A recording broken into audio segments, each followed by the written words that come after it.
నేటి ఉదయం 11 గంటలకు బారామతి విద్యా ప్రతిష్టాన్ మైదానంలో అజిత్ పవార్ అంత్యక్రియలు జరగబోతున్నాయి. పార్టీ నేతలు, కార్యకర్తలు, ప్రజలు నివాళులర్పించడానికి అనుమతించబోతున్నారు కుటుంబ సభ్యులు. ప్రభుత్వ లాంఛనాలతో ఈ అంత్యక్రియలను నిర్వహించబోతున్నట్టు చెబుతోన్న మహారాష్ట్ర జనరల్ అడ్మిన్ ప్రోటోకాల్ విభాగం ప్రకటన జారీ చేసింది. ఈ అంత్యక్రియల కార్యక్రమానికి ప్రధాని మోదీ, హోంమంత్రి అమిత్ షాలతో పాటు మహారాష్ట్రకు చెందిన పలువురు రాజకీయ నాయకులు, ఇతర ప్రముఖులు హాజరు కాబోతున్నారు. వీరితో పాటు కేంద్ర మంత్రులు, ఏపీ సీఎం చంద్రబాబు తదితరులు సైతం హాజరు కాబోతున్నారు.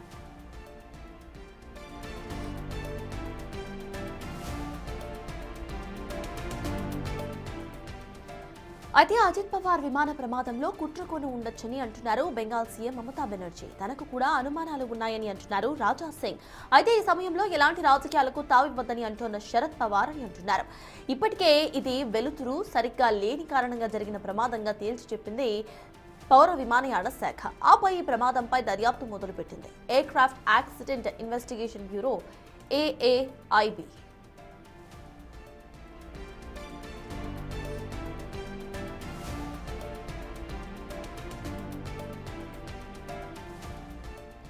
మహారాష్ట్ర ఉప ముఖ్యమంత్రి అజిత్ పవార్ విమాన ప్రమాదానికి ప్రధాన కారణాలేంటి? ఈ ఫ్లైట్ యాక్సిడెంట్ లో మెయిన్ రీజన్స్ ఏంటి? తొలి 2 కారణాలేంటో పరిశీలిస్తే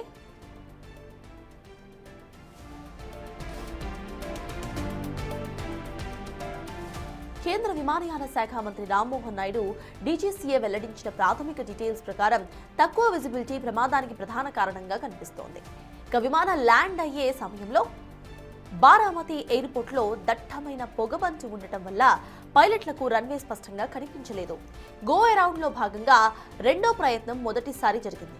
మొదటిసారి ల్యాండింగ్ కు ప్రయత్నించినప్పుడు రన్వే కనిపించకపోవడంతో పైలట్లు విమానాన్ని మళ్లీ గాల్లోకే తీసుకువెళ్లారు. రెండోసారి ప్రయత్నించినప్పుడు కూడా రన్వే సరిగ్గా కనిపించకపోవడంతో ప్రమాదానికి దారితీసిందని భావిస్తున్నారు అధికారులు.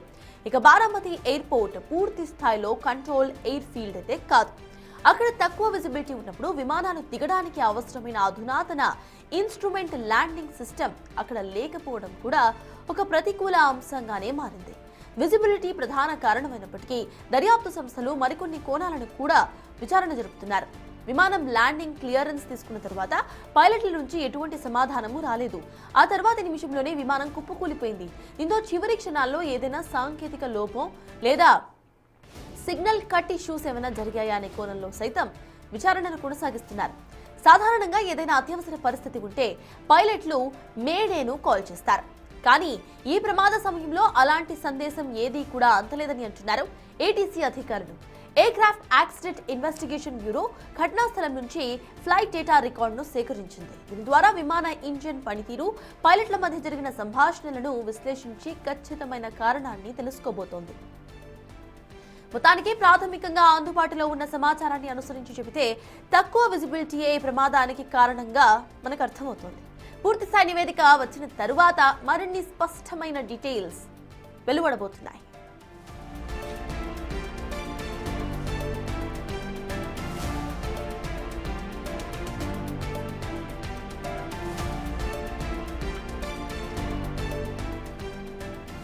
నేటి ఉదయం 11 గంటలకు బారామతి విద్యా ప్రతిష్టాన్ మైదానంలో అజిత్ పవార్ అంత్యక్రియలు జరగబోతున్నాయి. నిన్న 8 గంటల 45 నిమిషాలకు ఎయిర్ క్రాఫ్ట్ క్రాష్ అనేది చోటు చేసుకుంది. ఎయిర్ క్రాఫ్ట్ క్రాష్ కు సంబంధించిన సీసీటీవీ విజువల్స్ మీద స్క్రీన్ మీద చూస్తున్నారు. అయితే మొదటిసారి ఇటు ఎయిర్ క్రాఫ్ట్ కు ల్యాండింగ్ పర్మిషన్ రాలేదన్నట్టుగా తెలుస్తోంది. విజిబిలిటీ లేని కారణంగా ఏటీసీ ల్యాండింగ్ పర్మిషన్ ను ఇవ్వలేదు. దీంతో ఇటు పైన ఆకాశంలో రౌండప్ చేసిన విజువల్స్, రౌండప్ చేసిన మ్యాపింగ్ ను సైతం మనం నిన్న చూసాం. అయితే అనంతరం కూడా సెకండ్ టైం ల్యాండింగ్ ప్రయత్నించినప్పుడు విజిబిలిటీ క్లియర్ గా ఉన్నట్టుగా పైలట్లు సంకేతం ఇవ్వడం, దీంతో ఏటీసీ నుండి ఇటు ల్యాండింగ్ కు గ్రీన్ సిగ్నల్ వచ్చినట్టుగా తెలుస్తోంది. అయితే అనంతరం కూడా పైలట్ల దగ్గర నుండి ల్యాండింగ్ కు ఓకే సిగ్నల్ వచ్చిన అనంతరం సిగ్నల్స్ కట్ అయిపోయినట్టుగా సమాచారం. ఆ కొద్దిసేపట్లోనే ఒక్క నిమిషంలోనే ఇటు విమానం పక్కకి ఉరులిపోయి కూలిపోయింది. దీనికి కారణాలేంటి? సాంకేతిక లోపమా లేకపోతే ఇంకేమైనా కారణాలు ఉన్నాయా అనేది బ్లాక్ బాక్స్ రిట్రైవ్ చేసిన అనంతరం కూడా మనకి తెలిసే అవకాశాలు అయితే కనిపిస్తున్నాయి. పైలట్ల మధ్య జరిగిన సంభాషణ ఇప్పుడు కీలకంగా మారింది. ఈ ప్రమాదంలో మేడే కాల్ సైతం పైలట్లు ఇవ్వలేదు. దీనికి కారణాలేంటి? ల్యాండింగ్ సరిగ్గా జరగలేదా? విజిబిలిటీ కారణంగా రన్వే మీదకి కాకుండా పక్కన ఉన్న లోయలోకి ఇటు ప్లేన్ అనేది వెళ్లిపోయిందా అనే కోణంలో సైతం దర్యాప్తు కొనసాగిస్తున్నారు. ఎగ్జాక్ట్ గా 8:45 ల్యాండింగ్ కు పర్మిషన్ తీసుకున్న అనంతరం కూడా 8:46 కూలిపోయిన విజువల్స్ మీరు స్క్రీన్ మీద చూస్తున్నారు. అయితే కింద పడిపోయిన వెంటనే కూడా విమానం 2 ముక్కలుగా విరిగిపోయింది. అనంతరం కూడా లోపల నుండి మంటలు చెలరేగడంతో 2-3 సార్లు ఇటు పేలిపోయినట్టుగా కూడా తెలుస్తోంది. లోపల ఉన్న అవశేషాలను సైతం మనం చూస్తున్నాము. ఇటు లోపల ఇటు అజిత్ పవార్ క్యారీ చేస్తున్న బుక్స్ కానివ్వండి, ఇక్కడ పేపర్స్ అండ్ ఆల్ మనకి క్లియర్ గా అక్కడ స్క్రీన్ మీద కనిపిస్తున్నాయి. ఇప్పటికే బ్లాక్ బాక్స్ ను రిట్రైవ్ చేసినట్టుగా తెలుస్తోంది డీజీసీఏ అధికారులు. దీనికి సంబంధించి డీజీసీఏ అధికారులు ఇటు ఇన్వెస్టిగేషన్ చేసిన అనంతరం కూడా బ్లాక్ బాక్స్ లో ఏముంది, పైలట్లకు సంబంధించిన సంభాషణ ఎలా ఉంది, లాస్ట్ మినిట్ లో అసలు ఏం జరిగింది అనే కోణంలో కూడా దర్యాప్తు కొనసాగే అవకాశం అయితే కనిపిస్తోంది. మీరు లెఫ్ట్ సైడ్ విజువల్ లో చూస్తున్నారు. ప్లేన్ ఒక్కసారిగా కూడా ఆకాశం నుండి కంట్రోల్ కోల్పోయినట్టుగా మనకి క్లియర్ గా కనిపిస్తోంది. కింద పడిపోతున్న విజువల్ మనకి స్క్రీన్ మీద కనిపిస్తోంది. ఇదే మాదిరి ప్రీవియస్ టైం బోయింగ్ సైతం ఇలానే కంట్రోల్ కోల్పోయి ఒకటేసారి కిందకు ఒర్లిపోయి కూలిపోయింది. రైట్ గా దీనికి సంబంధించిన పూర్తి అప్డేట్స్ మా ప్రతినిధి శివ అందిస్తారు. శివ చెప్పండి, ఇవాళ ఉదయం 11 గంటలకు ఇటు బారామతి విద్యా ప్రతిష్టాన్ మైదానంలో అజిత్ పవార్ అంత్యక్రియలు జరగబోతున్నట్టుగా తెలుస్తోంది.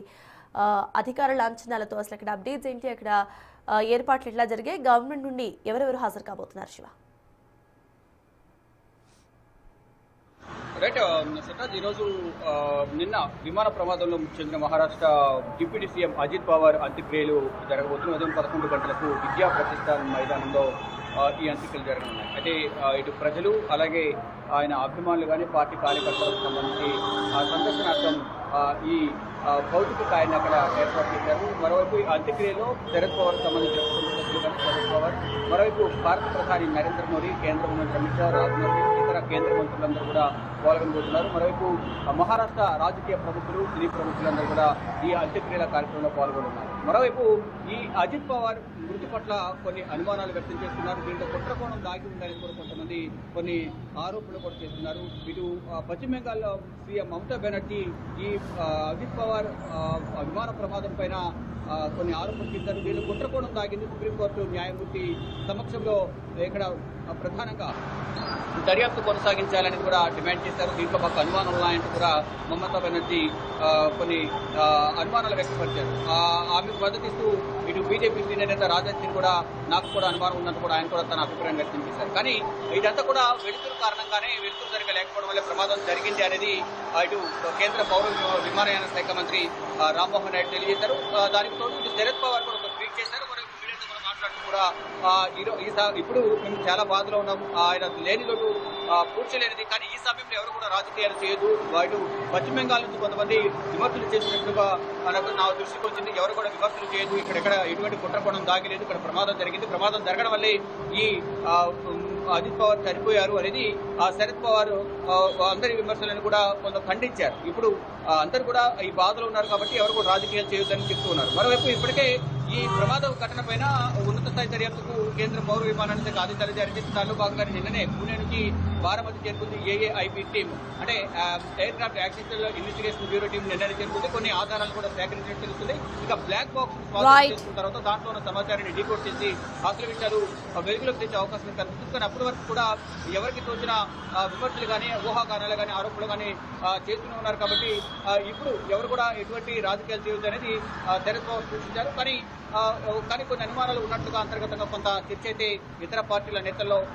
చర్చ కొనసాగుతోంది. కానీ ఈ రోజు అంత్యక్రియలు ఉన్న నేపథ్యంలో ఈ రోజు అంత్యక్రియలకు రాజకీయ ప్రముఖులు, సినీ ప్రముఖులు, ఆయనతో అనుకూలంగా ఉన్న ప్రతి ఒక్కరు కూడా ఈ అంత్యక్రియల కార్యక్రమంలో పాల్గొన్నారు. థాంక్యూ శివ.